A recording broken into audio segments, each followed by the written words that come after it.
you were just talking about waiting and why it is so important to wait.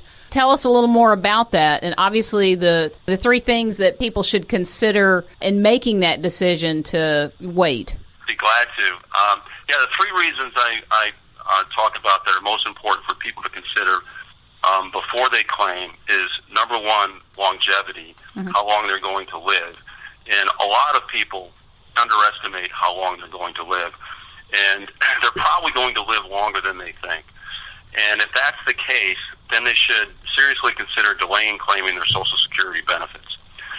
The second thing is the COLA option from Social Security, which is how most people get a pay raise in retirement. In fact, for the majority of people that are retired, the COLA feature for Social Security is the only pay raise they're going to get in retirement. And what I suggest they do is look to maximize the benefit of that COLA so they get the biggest pay raises or the biggest dollar increases in the size of their check every year for the rest of their life.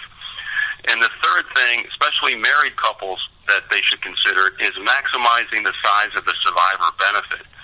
Because when married couples both receive or claim Social Security, they're going to get two checks. One made payable to the husband, one made payable to the wife. Now, one of them is probably going to die first. Usually, overwhelmingly, it's the husband. Women outlive men. Right. And when that happens, one of those checks is going to go away. Fortunately for the surviving spouse, they can continue to receive the bigger of the two checks. But a lot of times what happens is married couples both claim their benefits at age 62, and when one of them dies, the survivor benefit is basically the least amount it can be, because whoever was receiving the bigger benefit claimed it at age 62 and locked into the smallest benefit. And many times, Margaret, and especially for women, they end up struggling financially after the first spouse dies, because the husband, made a decision to claim his benefits at age 62 and left her with the smallest survivor benefit possible. I suggest considering that and trying to maximize that survivor benefit, greatly decreasing the chances and the probability that the surviving spouse is going to struggle financially after the first spouse dies. Yeah, no, that's a good point. So when you're talking about a married couple making a decision, if they can afford, if once they've retired, if they can afford to wait on on his benefit, that would be the best bet, right? Yes, they should. And if they can't afford to wait, one of the things they should seriously consider, and I have a chapter in the book about this too, is working longer. There's a lot of benefits that happen as a result of working longer. One of them being it'll allow them to delay claiming their Social Security benefits even longer.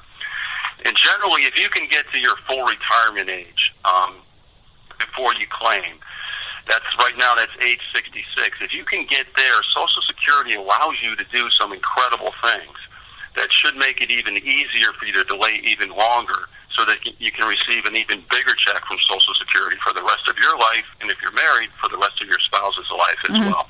Also, too, when you're thinking about, people that are single and delaying as well, unmarried workers delaying claims, why should they do it? Is that the same reason they should do it too, just to work longer? And yeah, single individuals. When I'm talking people that have never been married, they're somewhat limited in terms of what they can do. They should just try to delay claiming as long as possible, and if that means working longer, they should seriously consider that.